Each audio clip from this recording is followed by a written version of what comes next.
श्रुति श्रीवास्तव, सीधे आपको सीकर लेकर चलते हैं जहां बीजेपी की जनसभा चल रही है और सुमेधानंद के समर्थन में जनसभा को आयोजित किया गया है।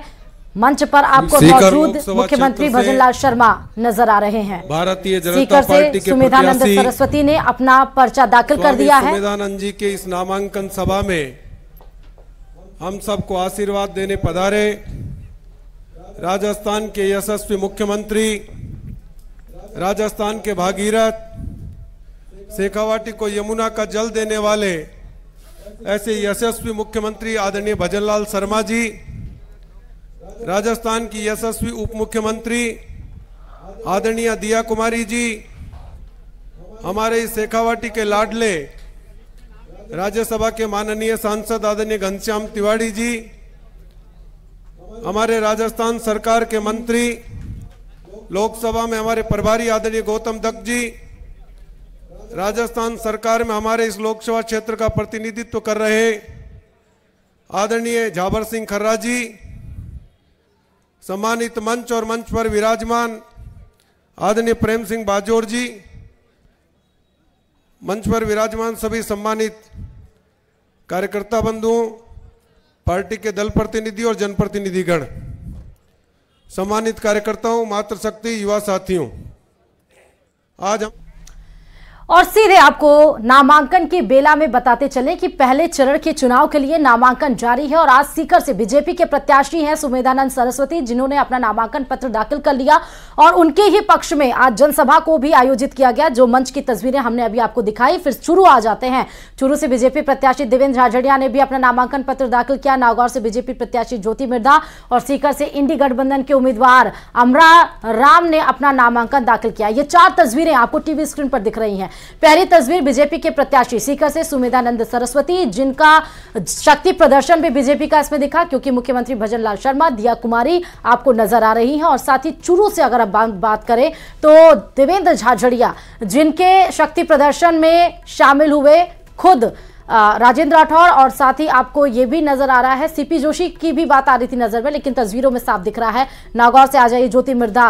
दिलचस्प मुकाबला है क्योंकि बीजेपी की तरफ से ज्योति मिर्धा ने अपना नामांकन पत्र दाखिल कर दिया है और 19 अप्रैल को 12 सीटों पर राजस्थान की होना है मतदान और 27 मार्च आखिरी वो तारीख है नामांकन पत्र दाखिल करने की। और आज बीजेपी की नामांकन प्रक्रिया में कई बड़े दिग्गजों ने आज नामांकन पत्र दाखिल किया। सीकर से अगर हम बात कर लें तो देखिए, सीकर से भी तस्वीरें आपको अमरा राम की तस्वीरें आपको दिख रही हैं, जो कि इंडी गठबंधन से इस बार सीपीआईएम से उतारे गए हैं। और साथ ही आपको ये भी बताते चले कि दिलचस्प मुकाबला है। नागौर की हम बात कर रहे थे क्योंकि बीजेपी की तरफ से उधर हनुमान बेनीवाल है, तो इधर ज्योति मिर्धा ने अपना नामांकन पत्र दाखिल कर दिया है। और बड़ी खबर आपको इस बीच में बता रहे हैं, बीजेपी प्रत्याशी देवेंद्र झाझड़िया ने अपना नामांकन पत्र दाखिल कर दिया है। राजेंद्र राठौर, विधायक हरलाल सहारण भी साथ में मौजूद रहे। जिला प्रमुख वंदना आर्य भी साथ में मौजूद रही और चूरू से लोकसभा सीट के लिए यह नामांकन पत्र दाखिल किया गया है। देवेंद्र झाझड़िया की तरफ से सन सिटी रिजॉर्ट में नामांकन रैली भी होगी, जहां पर बीजेपी की शक्ति प्रदर्शन भी आपको दिखाई पड़ेगी, क्योंकि बीजेपी ने इस बार दावा फिर किया है कि वो 25 की 25 सीटें लेकर आएगी। हालांकि 2019 की बात करें, गठबंधन में थी आरएलपी के साथ, लेकिन इस बार बीजेपी अकेले दम पर 25 की 25 सीटें लाने की बात कर रही है। 2019 में एनडीए की 25 सीटें थी, लेकिन इस बार 25 की 25 सीटें, और इस तरह टारगेट में आगे बढ़ते हुए बीजेपी 370 और 400 प्लस का आंकड़ा टच करेगी। और आज नामांकन की प्रक्रिया में 3 दिन के बाद, क्योंकि नामांकन फिर से शुरू हुआ और उसमें बीजेपी की तरफ से बड़े दिग्गजों ने आज अपना नामांकन पत्र दाखिल किया। क्या कुछ और कहा है वो आपको सुनाते हैं। है और राजस्थान के विषय में कहूँ तो यहाँ 25 की 25 सीटें भारतीय जनता पार्टी जीत रही है। फाइट सिर्फ ये है कि कौन सबसे ज़्यादा मतों से जीते। तो हमारा तो प्रयास शुरू में ये है कि सबसे बड़ी जीत। और आज विशेष तौर पे घर पे चला था तो माँ से आशीर्वाद लेके चला था, तो माँ ने कहा कि मैंने आपको लास्ट 20 साल से मैं आपको खेल में आशीर्वाद दिया, आप कभी हारे नहीं, हमेशा आप दुनिया के चैंपियन रहे। आज ये माँ का आशीर्वाद है, आप इसमें भी विजयी रहोगे। पद्म भूषण, पद्म श्री, जिन्होंने देश का नाम पूरे विश्व में किया, ऐसे हमारे लोकप्रिय युवा उम्मीदवार देवेंद्र झाझड़िया का नामांकन दाखिल हुआ है। 4 सेट में नामांकन दाखिल हुआ है और नामांकन पर चूरू के विधायक हरलाल जी, हमारी राजगढ़ से प्रत्याशी रही सुमित्रा जी, हमारी जिला प्रमुख वंदना जी और मैंने हस्ताक्षर किए हैं।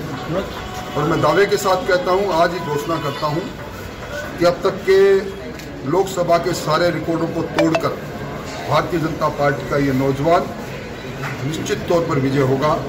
हम मोदी जी के सहयोग में, विश्व के लोकप्रिय नेता के सहयोग में एक नौजवान को उनका साथ देने के लिए भेजेंगे।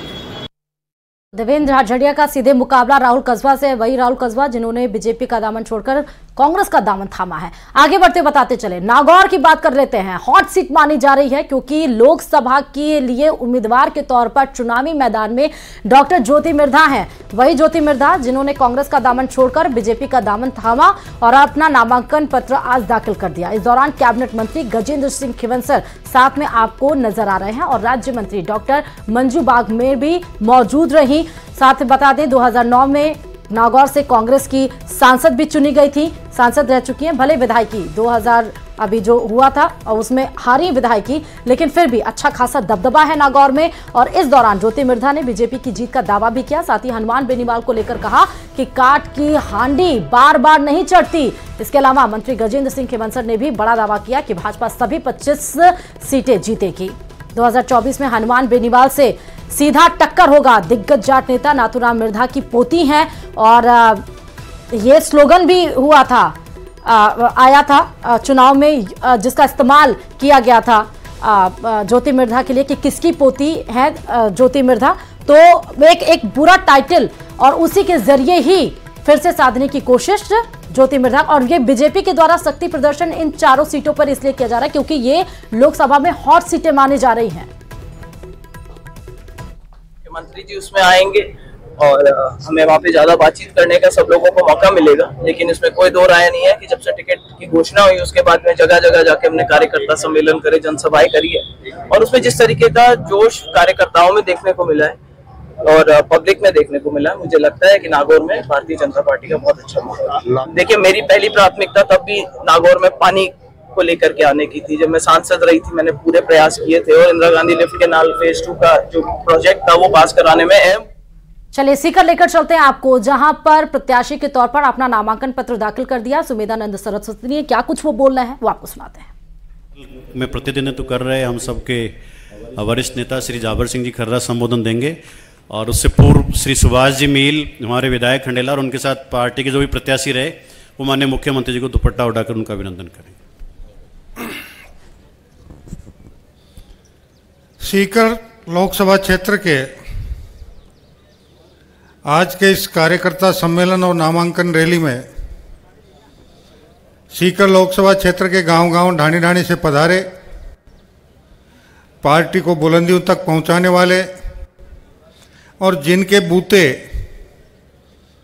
2014 में पहली बार 30 साल बाद भारतीय जनता पार्टी के नेतृत्व में पूर्ण बहुमत की सरकार बनी, ऐसे सभी आदरणीय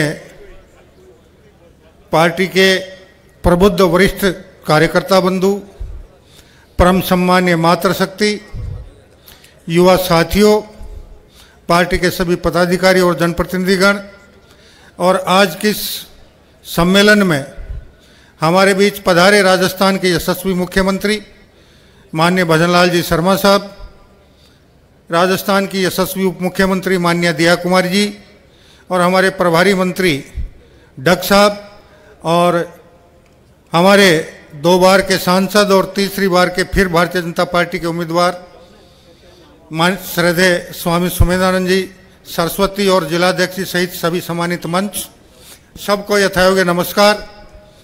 मेरा तो आप लोगों से एक ही निवेदन है कि 2024 का लोकसभा का चुनाव कोई साधारण चुनाव नहीं है। ये एक प्रकार से आज से 5000 साल पहले जो धर्म युद्ध हुआ था कुरुक्षेत्र के युद्ध क्षेत्र में, रण क्षेत्र में, वो महाभारत जैसा माहौल आज के इस 2024 के लोकसभा। और चलिए लोकसभा चुनाव से इस वक्त की जुड़ी बड़ी खबर आपको बताते ये चले कि चुनाव की तैयारियों को लेकर बीजेपी की बैठक चल रही है। अब बीजेपी चुनावी एक्टिव मोड में नजर आएगी। बीजेपी चुनाव प्रबंधन समिति की यह बैठक जारी है। चुनाव प्रभारी विनय सहस्त्रबुद्धे बैठक ले रहे हैं। सह चुनाव प्रभारी विजया राहटकर भी साथ में मौजूद है। तो बीजेपी चुनाव प्रबंधन समिति की बैठक चल रही है। मैनेजमेंट को लेकर बीजेपी वैसे भी मानी जाती है सबसे मजबूत पार्टी और मैनेजमेंट टूल ही बीजेपी का सबसे स्ट्रांग, सबसे मजबूत माना जाता है और इसी को लेकर आज बीजेपी की यह बैठक बहुत अहम मानी जा रही है। सह चुनाव प्रभारी विजय राहटकर ये बैठक में मौजूद हैं और साथ ही आपको यह भी बताते चले सहस्त्रबुद्धे इस बैठक को ले रहे हैं। चुनावी प्रभारी जो कि विनय सहस्त्रबुद्धे बनाए गए हैं वो, और ये जयपुर में मीटिंग को आयोजित किया जा रहा है। किस तरह से अब चुनाव प्रसार में, क्योंकि सभी जो पार्टियां वो लग जाएंगी और बीजेपी किनको इस बार चुनावी मैदान में प्रचार प्रसार के लिए उतारना है, उसके लिए बीजेपी पूरी मैनेजमेंट कर रही है, पूरी प्लानिंग कर रही है। और ये जो मीटिंग हो रही है उसमें यही डिस्कशन हो रहा होगा कि किन केंद्रीय नेतृत्व को उतारना है, मुख्यमंत्रियों का दौरा कब कब होगा, प्रधानमंत्री नरेंद्र मोदी कब आएंगे, गृह मंत्री अमित शाह, राष्ट्रीय अध्यक्ष जेपी नड्डा, इनके दौरे कब होंगे। क्योंकि 19 अप्रैल समय बहुत कम बचा है और नामांकन प्रक्रिया आज दाखिल भी की गई। 27 मार्च वैसे नामांकन प्रक्रिया की आखिरी तिथि है। 28 तारीख को उसकी जांच होगी और फिर 30 तारीख का आप नामांकन ले पाएंगे। 19 अप्रैल को पहले चरण की 12 सीटों के लिए है मतदान। क्या कुछ है वो आपको सुनाते हैं। लगातार हमारी चुनाव प्रबंधन टोलियां इस दिशा में अपना काम कर रही है। हमारे चुनाव प्रभारी जी, संगठन प्रभारी जी लगातार इस दिशा में सारी बैठकें और काम को गति देने का काम कर रहे हैं। मैं सोचता हूं कि राजस्थान फिर से 25 के 25 कमल खिलाने को आतुर है। आप देखिए ना, जयपुर में टिकट देके ले लिया, किस प्रकार का अपमानित करने का काम हो रहा है। या तो सोच समझ के एक्सरसाइज नहीं होती, लेकिन ये कांग्रेस की मुझे लगता है प्रक्रिया का हिस्सा है। लेकिन चूंकि इनकी पार्टी का अंदरूनी मामला है, मुझे इस बारे में ज़्यादा कुछ नहीं कहना। लेकिन मैं ज़रूर कह सकता हूं कि भारतीय जनता पार्टी के 22 प्रत्याशियों की घोषणा हो गई, 3 प्रत्याशियों की घोषणा शीघ्र होगी और राजस्थान की जनता का पूरा स्नेह, समर्थन और आशीर्वाद भारतीय जनता पार्टी और आदरणीय मोदी जी को। तो आप इससे देख सकते हैं, समझ सकते हैं कांग्रेस कितनी कमजोर हो गई है। कांग्रेस बैसाखियों पर आ गई है और मैं सोचता हूं कि जिस हिसाब से अन्य राज्यों में, जैसे आपने उत्तर प्रदेश में देखा, आप लोग बिहार में देखा, कई राज्यों में कांग्रेस जब से गठबंधन करने लगी है तब से कांग्रेस खत्म सी हो गई और राजस्थान में भी इसकी एक शुरुआत हो गई। इस खबर पर हमारे संवाददाता बाबूलाल जुड़े हुए हैं। बाबूलाल, चुनाव प्रबंधन समिति की बीजेपी की बैठक चल रही है, बैठक कब तक चलेगी और क्या कुछ फीडबैक निकल के बाहर आ रहा है? जी देखिए, अभी बैठक चल रही है और आज बीजेपी जो है और कुछ बड़ी ज्वाइनिंग कराने की तैयारी में है और इसके लिए झुंझुनू के नेता अभी बीजेपी कार्यालय पहुंचे हैं, जिनमें राजेंद्र भामू जो कि विधानसभा का चुनाव लड़ चुके हैं, पार्टी की टिकट पर बागी हो गए थे पिछले चुनाव में, उनको पार्टी में लाया जा रहा है। इसके अलावा सुभाष महरिया के भाई नंदकिशोर महरिया जो पूर्व में विधायक रहे हैं फतेहपुर से, बागी होकर चुनाव लड़ा था इस बार जेजेपी से, उनको भी आज बीजेपी ज्वाइन करने की तैयारियां चल रही हैं। तो बीजेपी लगातार एक के बाद एक अपने आप को मजबूत करने की कोशिश में है और शेखावाटी में कहा यह जा रहा है कि वहां पर मुकाबला कड़ा है। तो ऐसे में बीजेपी उन नेताओं को अपने करीब ला रही है, वापस पार्टी ज्वाइन करा रही है जो पार्टी को ताकत दे सकते हैं। तो चुनाव प्रबंधन की बैठक के ठीक बाद में विनय सहस्त्रबुद्धे ये ज्वाइनिंग कराएंगे, जिसमें पूर्व IAS है अंतर सिंह नेहरा, वो भी पार्टी का दामन थामने जा रहे हैं। इसके अलावा 3 और बड़े जो नेता हैं वो आज बीजेपी ज्वाइन करेंगे। तो एक बहुत बड़ी खुशी का मौका भी है बीजेपी के लिए। और चुनाव प्रबंधन की जो बैठक है वो इस वक्त चल रही है, जिसमें विनय सहस्त्रबुद्धे चुनाव में किस तरह से पार्टी को जीत हासिल करनी है इसके बारे में राय मशवरा कर रहे हैं, नेताओं के साथ में उनको टास्क दे रहे हैं और उनको दिशा निर्देश दे करके यही बता रहे हैं कि चुनाव जीतने के लिए जो रणनीति बनाई जाएगी उसमें किस तरह की जो चीजें करनी है उनके ऊपर डिस्कशन इस वक्त चल रहा है। थोड़ी देर में ये बैठक खत्म होने वाली है, उसके बाद में बड़ी ज्वाइनिंग आज फिर बीजेपी कार्यालय में होने जा रही है। बहुत बहुत शुक्रिया बाबूलाल तमाम जानकारी देने के लिए। तो बीजेपी बड़ी ज्वाइनिंग कराएगी, फिर से बीजेपी का कुनबा बढ़ता हुआ दिखाई पड़ेगा और साथ ही कैसे चुनाव प्रचार प्रसार किया जाए इस बड़ी बैठक में, उन्हीं बातों पर हो रही है चर्चा।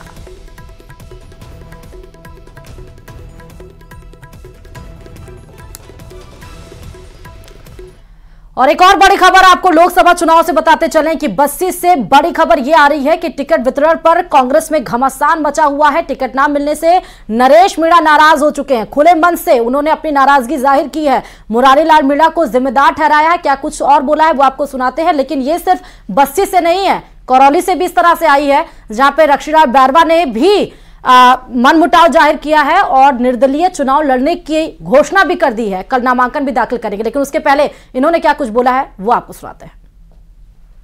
आदरणीय लक्ष्मण जी और आदरणीय मुरारी लाल जी मीणा साहब, ये अच्छा मौका हुआ आप भी यहाँ बैठे हो और इस जनता जनार्दन के बीच में मैं भी आपके बीच आ गया। मैं आपसे पूछना चाहता हूँ कि आदरणीय मुरारी लाल जी और मीणा समाज के जो भामाशाह बैठे, जो नेता बैठे, उन नेताओं से कहना चाहता हूँ, अरे इस बच्चे में क्या कमी है? इस बच्चे की 44 साल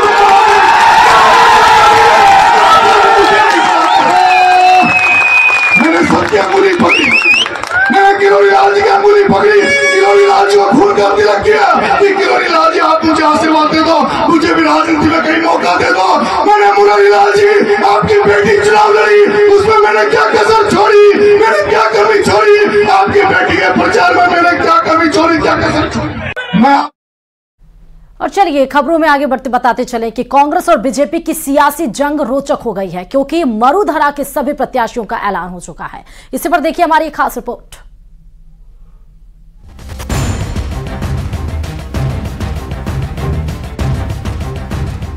मरुधरा का रण इस बार बड़ा ही दिलचस्प होने वाला है। कांग्रेस ने उम्मीदवारों की छठी लिस्ट जारी की है। 5 उम्मीदवारों की इस लिस्ट में 4 राजस्थान के उम्मीदवार हैं। इस लिस्ट में अजमेर से कांग्रेस ने रामचंद्र चौधरी को टिकट दिया, जिनका मुकाबला बीजेपी के भागीरथ चौधरी से होगा। वहीं राजसमंद से सुदर्शन सिंह रावत का मुकाबला बीजेपी की महिमा विश्वेश्वर से है। वहीं कोटा में ओम बिरला के सामने प्रहलाद गुंजल को टिकट दिया गया है। कांग्रेस ने भीलवाड़ा से डॉक्टर दामोदर गुर्जर को अपना प्रत्याशी बनाया। मुझ जैसे छोटे खेडूत को टिकट जी, भारी मतों से कांग्रेस जीतेगी। 45 साल की मेरी सेवा है, कांग्रेस पार्टी ने मेरी इज्जत रखी, मैं पार्टी की इज्जत रखने की कोशिश करूं। प्रहलाद गुंजल हाल ही में बीजेपी छोड़कर कांग्रेस में शामिल हुए हैं। उनका मुकाबला लोकसभा स्पीकर ओम बिरला से होगा। कांग्रेस में आते ही उन्हें टिकट भी मिल गया। हालांकि बीजेपी अब तक 22 प्रत्याशी उतार चुकी है, जबकि कांग्रेस के एक उम्मीदवार का ऐलान होना बाकी है। राजस्थान में 2 चरणों में चुनाव होंगे, लेकिन लगता है दोनों ही पार्टियां उम्मीदवारों का ऐलान पहले ही कर देंगी, ताकि उम्मीदवारों को भी चुनावी तैयारी का पूरा समय मिल सके। कांग्रेस और बीजेपी ने इस बार कई नए चेहरों पर दांव लगाया है। हालांकि दोनों के लिए इस बार का चुनाव एक बड़ी चुनौती भी होगा। जहां एक तरफ कांग्रेस के सामने खाता खोलने की चुनौती होगी, तो वहीं बीजेपी भी हैट्रिक का दावा कर रही है। ऐसे में मरुधरा का चुनाव बड़ा दिलचस्प होने वाला है। Bureau report, news 18 Rajasthan. और किस तरह 18 राजस्थान आप सबके साथ मैं हूं प्रियंका राय। बुलेटिन की शुरुआत बड़ी खबर के साथ करते हुए लोकसभा चुनाव से जुड़ी है बड़ी खबर आपको बता दें, बीजेपी में आज फिर से बड़ी ज्वाइनिंग होगी। शेखावटी के बड़े नेता भारतीय जनता पार्टी का दामन थामेंगे। पूर्व एमएलए नंदकिशोर महरिया बीजेपी में शामिल होंगे। ये बड़ी सूचना निकलकर सामने आ रही है। लगातार बीजेपी की ओर से ज्वाइनिंग कार्यक्रम किए जा रहे हैं, जिनमें बड़ी संख्या में लोग भारतीय जनता पार्टी में शामिल हो रहे हैं। कैलाश मेघवाल, मधुसूदन बिंडा भी। बड़ी सूचना यह है कि भारतीय जनता पार्टी की सदस्यता ग्रहण करेंगे। जेजेपी युवा विंग अध्यक्ष प्रतीक महरिया भी बीजेपी का दामन थामेंगे। तो एक बार फिर से भारतीय जनता पार्टी को बड़ी मजबूती मिलने जा रही है। सहयोगी बाबूलाल धाल हमारे साथ जुड़ चुके। बाबूलाल, एक बार फिर से बड़ी संख्या में लोग भारतीय जनता पार्टी में शामिल हो रहे हैं। कौन कौन है नेता? अब थोड़ी देर बाद में ज्वाइनिंग होने जा रही है। तुलसी की जो मंच है, इस पर विनय सहस्त्रबुद्धे बीजेपी के उन नेताओं को, बीजेपी के बैकग्राउंड जो नेताओं को ज्वाइन कराने जा रहे हैं, जिन्होंने बगावत करके पार्टी के सामने चुनाव लड़ा और पार्टी ने उनको बाहर का रास्ता दिखा दिया था। आज बड़ी ज्वाइनिंग हो रही शेखा पार्टी के नेताओं की। उनमें से एक है नंदकिशोर महरिया, जो पहले विधायक रह चुके हैं और उन्होंने फतेहपुर से चुनाव लड़ा था और 2013 से 18 के बीच में वो विधायक चुने गए थे। सुभाष महरिया जो कि पूर्व सांसद हैं, उनके भाई हैं। और शेखावाटी में इनके जो है पार्टी में शामिल होने से झुंझुनू जो लोकसभा सीट है उस पर बीजेपी दावा करे कि मजबूत हो जाएगी। नरेश्वर बैरिया जी, आपको क्या लगता है किस तरह से बीजेपी मजबूत होगी झुंझुनू में? बीजेपी ओला के सामने अब चुनाव लग रहे हैं। देखो, पूरे राष्ट्र में आज के दिन भारतीय जनता पार्टी वैसे ही बहुत मजबूत और हम लोग बूथ बूथ के हमेशा इसके बाद। और मुख्यमंत्री भजन लाल शर्मा के पास सीधे लिए चलते हैं, कुछ बोल रहे हैं, सुनाते हैं। यशस्वी प्रधानमंत्री नरेंद्र मोदी जी के नेतृत्व में आपको बढ़ता हुआ भारत, दुनिया में सिरमौर बनते हुए भारत को आप देख रहे हैं। हमने कभी भी कोई कार्य किया पक्षपातपूर्ण नहीं किया। इस राजस्थान के अंदर सभी जनता को लेकर के चले, पूरे देश के अंदर सारी जनता को सबके साथ समान व्यवहार करते हुए हम चले थे।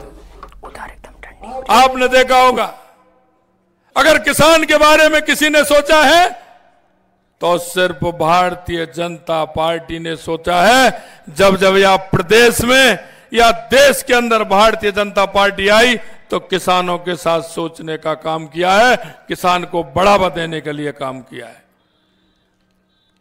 माननीय घनश्याम जी भाई साहब अभी कह रहे थे, मित्रों ये बात याद कर लीजिए,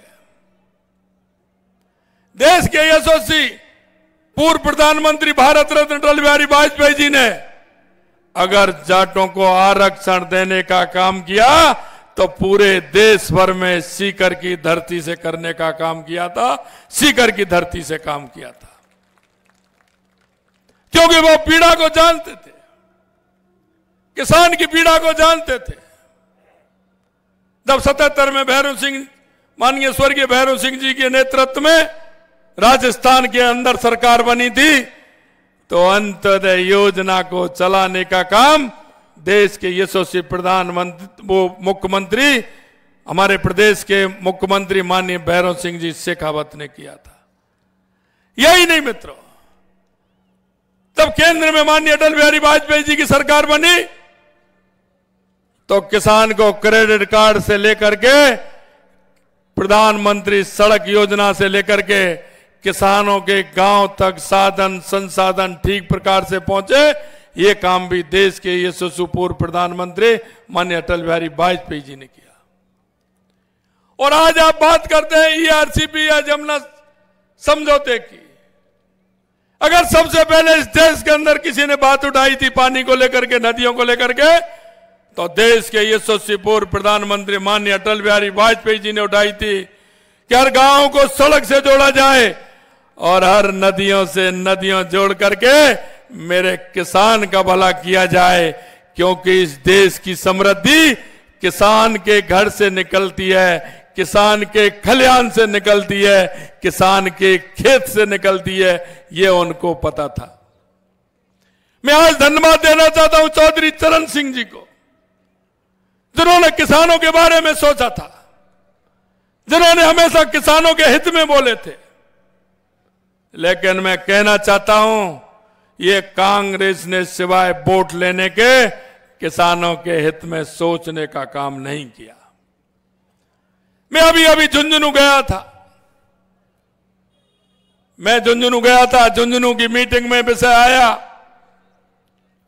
कि यमुना समझौते के लिए यहां के झुंझुनू के बड़े नेता, कांग्रेस के बड़े नेता, जब चुनाव आता था यमुना के पानी के उसमें कहीं ना कहीं भाटा लगा देते थे, इंजीनियरों को बुला देते थे, एक दिन में फीता से नब्बाते थे कि यहाँ के पानी आएगा, यमुना जल आएगा, और चुनाव जीत जाते थे। लगातार उन्होंने धोखा देकर के यमुना के पानी की बात करके चुनाव जीतने का काम किया है। ये कांग्रेस के लोग करते हैं। मित्रों, मैं आपसे कहना चाहता हूं, हमेशा इसने किसानों को ठगने का काम किया है और आज भी आप देख रहे हैं जिस तरह से उन्होंने समझौता किया है। ये कांग्रेस के लोगों की स्थिति आप जानते हो। मैं आपसे इतना निवेदन करना चाहता हूं, मेरे से माननीय राजेंद्र राठौर जी, घनश्याम तिवारी जी ने कहा था यमुना का पानी अगर हमारे 3 जिलों को मिलेगा, ये अगर हमारा समझौता होता है तो हमारे तीनों जिलों को बहुत बड़ा फायदा होने वाला है। मैं आपको बताना चाहता हूं, मैंने मेरे अधिकारियों से कहा कि यमुना पानी का समझौता हमें करना है। पुराने कुछ पेपर हो तो वो पेपर मेरे को ला के दीजिए। कब कब किस किस सरकार ने या हरियाणा सरकार को या केंद्र को कोई पत्र लिखा हो तो वो पत्र निकालिए। मैं आपको कहना चाहता हूं मित्रों, कोई भी पत्र मेरे को ऐसा, क्योंकि सबसे ज्यादा या अगर देश में और प्रदेश में और हरियाणा में राज रहा तो कांग्रेस सरकार का रहा। मैंने उनसे कहा कोई पेपर दीजिए। मैं आपको कहना चाहता हूं, कोई भी सरकार का, ना हरियाणा सरकार को ना केंद्र सरकार को यमुना समझौते के लिए कांग्रेस ने एक भी पत्र नहीं लिखा जिसे हम देख सकें, कह सकें कि कांग्रेस ने एक पत्र भी लिखा है। इसके लिए भी मैं धन्यवाद देना चाहता हूं प्रदेश के पूर्व मुख्यमंत्री और उपराष्ट्रपति माननीय भैरव सिंह जी शेखावत साहब को कि उन्होंने 1994 में यमुना पानी के लिए केंद्र सरकार को और हरियाणा सरकार को सबसे पहले पत्र लिखने का काम किया था। सबसे पहले पत्र लिखने का काम किया था। मित्रों, कहते हैं ना, पैर में बेवाई फटती है, वो क्या जाने पीर पराई, जिसकी पैर में नहीं फटी बेवाई। क्योंकि भैरव सिंह जी शेखावत किसान से जुड़े हुए एक गांव के सीकर के वो नीचे से जाने वाले हमारे मुख्यमंत्री थे। वो किसान की पीड़ा को समझते थे। भारतीय जनता पार्टी की जब जब सरकार आती है, भारतीय जनता पार्टी का कार्यकर्ता गरीब को गणेश मान करके सेवा करता है। गरीब को गणेश मान करके सेवा करता है। राजनीति में सेवा के लिए काम करते हैं और वो लोग राजनीति का उपभोग करते हैं। मैं आपसे कहना चाहता हूं मित्रों, वो भैरव सिंह जी शेखावत का 1994 का पत्र, जिसमें 1917 क्यूसेक पानी इन 3 जिलों को दिया जाए, उनका यह पत्र था। मैंने माननीय यशस्वी प्रधानमंत्री हमारे नरेंद्र मोदी जी से जब मैंने निवेदन किया कि हमारे ये 3 जिले हैं, इनको पानी की आवश्यकता है, इनको भी कैसे भी करके पानी मिलना चाहिए, माननीय प्रधानमंत्री जी ने हमारे पूर्व मुख्यमंत्री मनोहर खट्टर जी को फोन किया और उनका फोन 3 दिन बाद सुबह सुबह मेरे पास आया कि भजनलाल जी आप आइए, आपका यमुना का समझौता है, पहले दौर अधिकारियों की बैठक हो जाए, वो प्लान बना लें, अगली बार हमारी आपकी बैठक हो जाए, आपकी हमारी दोनों की समझौता हो जाए, हमारा क्षेत्र भी हरियाणा का बॉर्डर उसको भी पानी मिल जाए और राजस्थान के 3 जिलों को पानी मिल जाए। और मित्रों, मैं आपसे कहना चाहता हूं, 16 तारीख को हमारे अधिकारियों की बैठ करके चर्चा हुई और 17 तारीख को 17 फरवरी को हमारा समझौता हो गया। उन्होंने कहा आप अपनी 3 पाइपलाइन ले जाइए, एक पाइपलाइन हमारी ले जाएंगे, डलवा दीजिए, हमारे हरियाणा के क्षेत्र को भी पानी मिल जाएगा और आपके राजस्थान को भी पानी मिल जाएगा। मैं देश के यशस्वी प्रधानमंत्री नरेंद्र मोदी जी को और हमारे शीर्ष नेतृत्व को, मनोहर लाल जी खट्टर साहब को, आज आपकी सीकर की जनता के माध्यम से मैं उनको भी धन्यवाद देना चाहता हूं कि उन्होंने इस समझौते को किया और हमारी डीपीआर बनना इसके लिए प्रारंभ हो गया है। ये हम आपसे कहना चाहते हैं। मित्रों, हम जनता के बीच में रहते हैं, हम जनता के काम, जनता की समस्या क्या है, इसे करने की कोशिश पूरी तरह से हमारी सरकार करती है। मैं आपको ध्यान दिलाना चाहता हूं, आपके क्षेत्र में लगातार जिस तरह से इन्होंने घोषणा की है वो भी मैं लेकर के आया हूं। कांग्रेस के लोगों ने घोषणा की है, छोटी छोटी घोषणा की है, एक भी काम प्रारंभ नहीं हुआ, एक भी काम प्रारंभ नहीं हुआ। मैंने उनको कहा है कि आपने जब जब बजट में घोषणा की है, आपने जब जब विधानसभा में घोषणा की है, या आपने अपने घोषणा पत्र से लेके विधानसभा की सभी घोषणाओं को आप निकाल लीजिए। अरे कांग्रेस के लोगों, मनन तो करिए कि जनता से हमने कितना झूठ बोला था। हम आपको विश्वास दिलाना चाहते हैं। हमारा एक एक कार्यकर्ता जनता के बीच में रहता है, हमारा जनप्रतिनिधि जनता के बीच में रहता है। हम जो आपके बीच में कहेंगे वो हम करके रहेंगे, ये हम आपको विश्वास दिलाते हैं। मैं आपको कहना चाहता हूं, सीकर में यह देखिए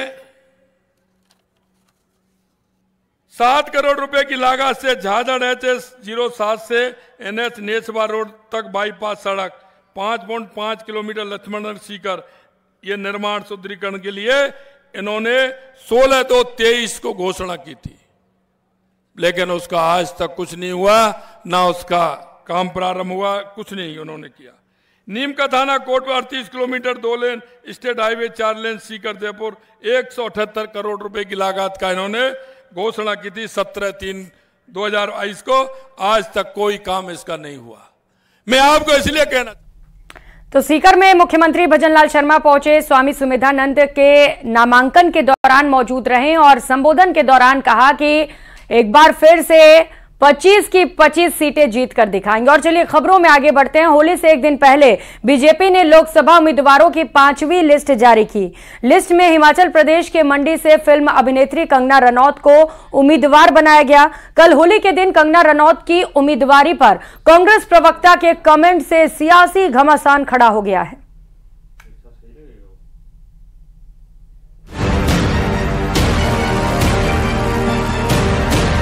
हिमाचल प्रदेश की मंडी से बीजेपी की उम्मीदवार कंगना रनौत की तस्वीर के साथ ये पोस्ट किसी ऐरे गैरे या फर्जी अकाउंट से नहीं किया गया है। कंगना पर यह आपत्तिजनक पोस्ट देश के सबसे बड़े विपक्षी दल की राष्ट्रीय प्रवक्ता ने किया है। और उससे भी ज्यादा शर्मनाक ये कि पोस्ट करने वाली खुद एक महिला है। होली के दिन कांग्रेस प्रवक्ता सुप्रिया श्रीनेत के इंस्टाग्राम अकाउंट से जैसे ही ये पोस्ट हुआ, लोगों ने अपनी नाराजगी जताना शुरू कर दिया। कुछ ही देर में ये पोस्ट सोशल मीडिया पर वायरल हो गया। आनंद फानंद में सुप्रिया श्रीनेत ने पोस्ट को डिलीट किया, लेकिन तब तक बहुत देर हो चुकी थी। सोशल मीडिया पर केंद्रीय मंत्री से लेकर नेता, आम लोग सभी ने सुप्रिया के खिलाफ मोर्चा खोल दिया। वहीं सुप्रिया ने सफाई दी, लिखा कि उन्होंने नहीं बल्कि उनका अकाउंट चलाने वाले किसी दूसरे ने ऐसा किया है। मेरे फेसबुक और इंस्टाग्राम अकाउंट का एक्सेस कई लोगों के पास है। उसमें से किसी एक व्यक्ति ने आज एक बेहद घृणित और आपत्तिजनक पोस्ट की। मुझे जैसे ही पता चला, मैंने सर्वप्रथम उस पोस्ट को डिलीट किया, क्योंकि जो कोई भी मुझे जानता है वो अच्छी तरह से जानता है कि मैं कभी भी किसी भी महिला के खिलाफ व्यक्तिगत भद्दी और भोंदी टिप्पणी कर ही नहीं सकती हूं। मैं इसकी घोर विरोधी हूं। लेकिन सुप्रिया के खिलाफ हमला नहीं थमा। खुद कंगना रनौत ने सुप्रिया को संयमित शब्दों में जवाब दिया और महिला मर्यादा की याद दिलाई। कंगना ने लिखा कि हर महिला अपनी सम्मान की हकदार है। कंगना पर इस अभद्र कमेंट के बाद बीजेपी ने भी मोर्चा खोल दिया और हिमाचल प्रदेश के पूर्व सीएम जयराम ठाकुर ने इसे महिला के साथ ही पूरे हिमाचल का अपमान बताया। मंडी को छोटी काशी कहा जाता है। 300 से ज्यादा मंदिर वहां पर, जहां लोग श्रद्धा और आस्था के साथ उन मंदिरों में जाते हैं, उस भूमि के बारे में इस प्रकार के शब्दों का इस्तेमाल करना, मैं समझता हूं ये बहुत बड़ी उनने गलती की है। और उसके बाद मुझे हैरानी इस बात को लेकर के कि ये मेरा अकाउंट नहीं था, मेरा ये तो पैरोडी अकाउंट था और उसमें किसी ने इस प्रकार से किया है। लेकिन हैंडल कौन कर रहा है उसको? उनके खिलाफ क्या मामला दर्ज किया? क्या कंप्लेंट उनको करनी चाहिए, उनके खिलाफ कार्रवाई करनी चाहिए। बेटियों के प्रति ये ऐसी घिनौनी सोच है। जो संस्कार युक्त हैं, जो समझदार हैं, उनको अच्छी तरह पता है कि रियल लाइफ और रियल लाइफ में क्या अंतर है। रियल लाइफ में एक कलाकार को कई चरित्र निभाने पड़ते हैं, तो क्या वो जो चरित्र निभा रहा है उसका रियल लाइफ का वही चरित्र बनाओगे आप कांग्रेस के लोग? ये आपके संस्कार हैं। कांग्रेस पूरे मामले पर चुप्पी साधे हुई है। हालांकि इक्के दुक्के नेता सुप्रिया का बचाव करने की कोशिश तो जरूर कर रहे हैं, लेकिन उन्हें भी पता है कि कांग्रेस अब घेर चुकी है। किसी भी महिला के बारे में इस तरीके का कमेंट करना बहुत दुर्भाग्यपूर्ण है, काबिले एतराज है। अगर उन्होंने ये कहा है कि ये किसी ने एक्सेस कर लिया है और ये कमेंट डाला है, तो मैं चाहूंगा कि सरकार को चाहिए कि इसका इन्वेस्टिगेशन करे, किन लोगों ने किया है, किसने ये कमेंट किया है, जिसने भी ये कमेंट किया है उसके खिलाफ कार्रवाई होनी चाहिए। कितनी गंदी और भद्दी बातें कही जा रही हैं, किस तरह से डीप फेक वीडियोस हैं और कितनी बेहुदा किस्म की चीजें कही जा रही हैं, शेयर की जा रही हैं। वाकई में मुझे यकीन नहीं आता कि क्यों सोनिया जी, राहुल जी, प्रियंका जी इस पर चुप हैं, क्यों उन्होंने अभी तक सुप्रिया जी को पार्टी से बर्खास्त नहीं किया। कंगना पर सुप्रिया के पोस्ट का मामला अब चुनाव आयोग तक भी पहुंच गया है। राष्ट्रीय महिला आयोग ने इस मामले में चुनाव आयोग से शिकायत की है, मामले में कार्रवाई की मांग की है। जैसे ही मैंने ट्विटर पे ये पढ़ा, हमने इस पे सुओ मोटो लिया है और इलेक्शन कमीशन को लिखा है कि इनके अगेंस्ट कंप्लेन स्टेप्स लिए जाएं। खुद सोशल मीडिया के इंचार्ज हों एक पार्टी की, और वो भी छोटी पार्टी नहीं है, बहुत बड़ी पार्टी की नेता है और बहुत बड़ी नेता है, उनके अकाउंट से ऐसा कोई कैसे ट्वीट कर सकता है। और सेम ट्वीट दो नेताओं के हैंडल से कैसे जा सकता है, और दोनों ही डिनाई कर रहे हैं। चुनाव का वक्त है और महिला सुरक्षा और सम्मान हर दल के लिए बड़ा मुद्दा है। ऐसे में साफ सफाई कोई भी दे दे, हमने नहीं किसी और ने कर दिया जैसी बातें चाहे कितनी हो, ये तय है कि एक महिला पर ऐसा कमेंट बेहद शर्मनाक है। ये कमेंट हुआ है कांग्रेस की प्रवक्ता के अकाउंट से, तो जाहिर है खामियाजा भी उन्हें और उनके दल को ही भुगतना पड़ेगा।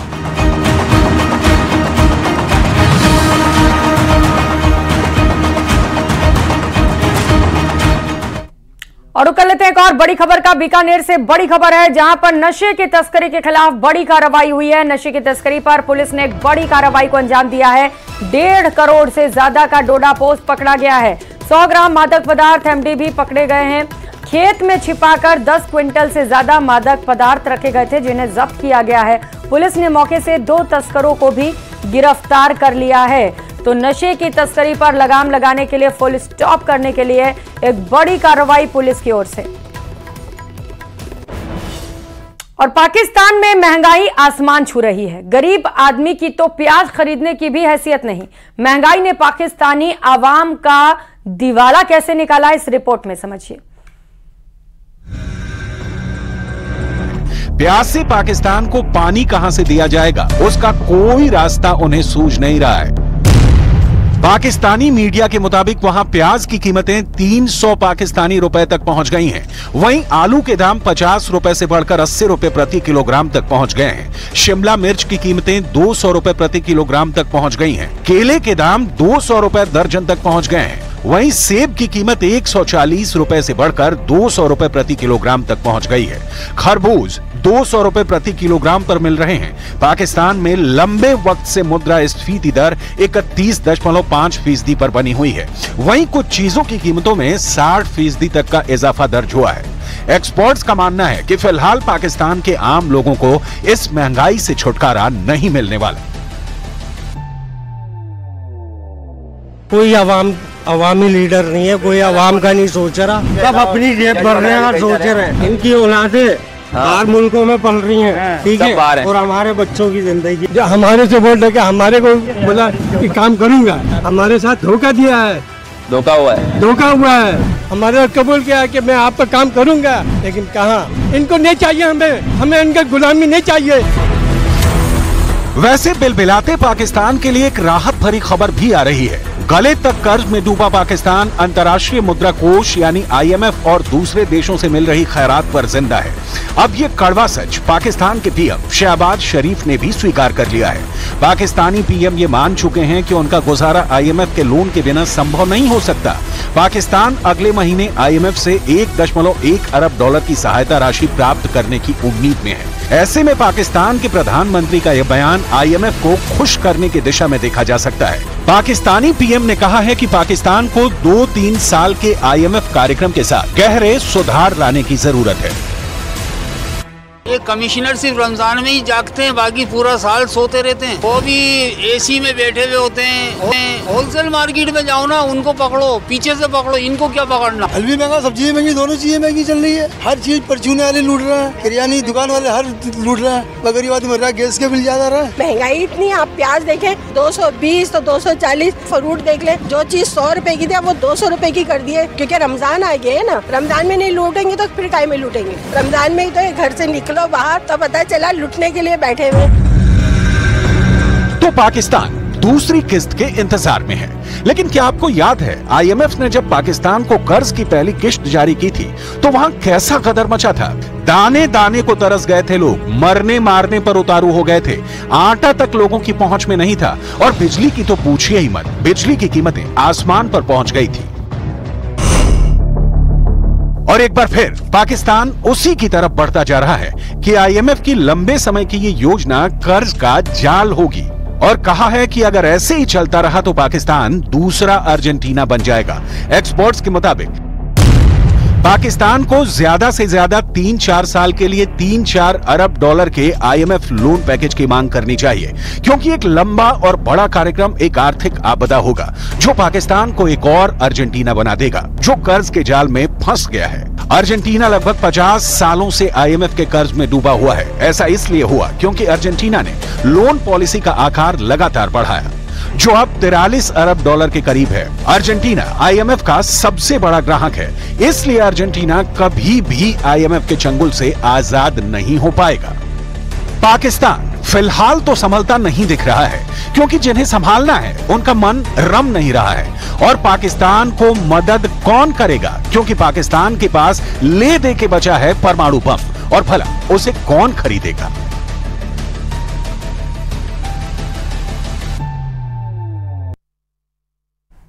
और कोटा से मिल रही बड़ी खबर का रुख करेंगे। एक और कोचिंग छात्र ने खुदकुशी कर ली है। कोटा में सुसाइड का सिलसिला थमने का नाम नहीं ले रहा है। एक और छात्र ने फांसी का फंदा लगाकर जान दे दी। छात्र के शव को अस्पताल की मोर्चरी में रखवाया गया है। युवा के कन्नौज के रहने की सूचना मिल रही है। युवा कन्नौज का रहने वाला था।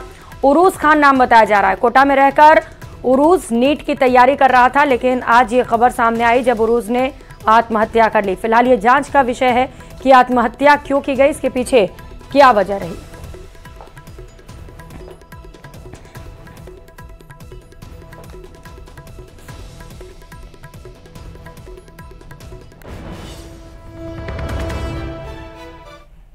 और अब बात खाकी के होली के करेंगे। सोमवार को पूरा देश जहां होली के खुमार में डूबा था तो वहीं पुलिस के जवान सुरक्षा में मुस्तैद दिखे, लेकिन आज पुलिस के जवान होली के रंग में डूबे नजर आए। अलग अलग जिलों से पुलिस के जवानों और अधिकारियों के जश्न की डूबी तस्वीर सामने आई, जिन्हें देखकर हर कोई निहाल हो गया।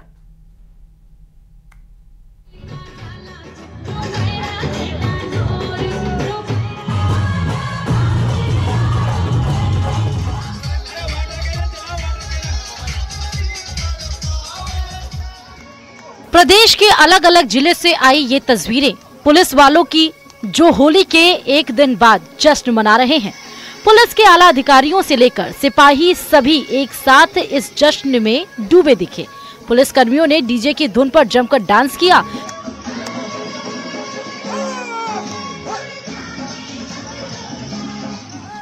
शुरुआत जयपुर से करते हैं, जहां रिजर्व पुलिस लाइन में होली का कार्यक्रम मनाया गया, जहां पुलिस कमिश्नर बीजू जॉर्ज और डीजीपी UR साहू भी कार्यक्रम में पहुंचे। होली और धुलंडी पर लगातार 2 दिन तक ड्यूटी करने के बाद आज राजस्थान पुलिस होली खेल रही है और आज डीसीपी नॉर्थ ऑफिस में तमाम अधिकारी पुलिस के जवान आज होली खेल रहे रंग गुलाल के साथ। जो पुष्प वर्षा यहाँ पर के लिए देखा डीसीपी नॉर्थ है राशि डोगरा ड्यूटी, उसके अलावा तमाम ACP हैं, एडिशनल DCP रानू शर्मा, उसके अलावा एडिशनल DCP बजरंग सिंह तमाम जो अधिकारी हैं वो अपने जवानों के साथ में यहाँ पर होली खेल रहे हैं। जयपुर के बाद तस्वीरें उदयपुर से भी आईं, जहां पुलिस लाइन परिसर में पुलिसकर्मी होली के रंग में सराबोर दिखे। पुलिसकर्मी होली के जश्न में रेन डांस करते दिखे। इस मौके पर आईजी अजय पाल लांबा समेत उदयपुर पुलिस अधीक्षक भी मौजूद थे।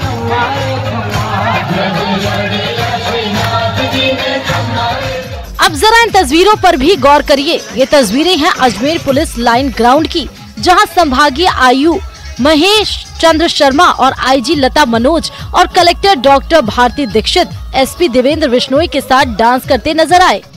अजमेर में शांतिपूर्ण होली महोत्सव के बाद आज पुलिसकर्मी अपनी होली खेल रहे हैं। अजमेर के पुलिस लाइन में यह आयोजन हो रहा है। आप देखेंगे अजमेर एसपी के साथ ही तमाम पुलिस अधिकारी हो या फिर जवान हो, वो अलग अलग गानों पर यहाँ पर डांस करते हुए नजर आ रहे हैं। आप देखेंगे अजमेर एसपी जो है सामने नजर आ रहे हैं, जो सापे में है वो उनकी पत्नी के साथ जो है कल भी उन्होंने पुष्कर होली में डांस किया था और आज फिर एक बार सभी जो पुलिसकर्मी के बीच वह डांस करते हुए नजर आ रहे हैं। दौसा में भी पुलिसकर्मी होली के जश्न में डूबे दिखे। यहाँ रंगों के साथ साथ फूलों से भी होली खेली गई। एसपी रंजीता शर्मा ने पुलिस अधिकारियों और जवानों के साथ जमकर डांस किया।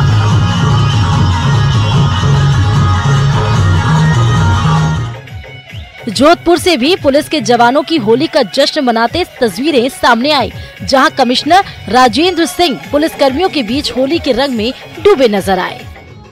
कोटा पुलिस लाइन में भी पुलिस इस बुलेटिन में फिलहाल इतना ही।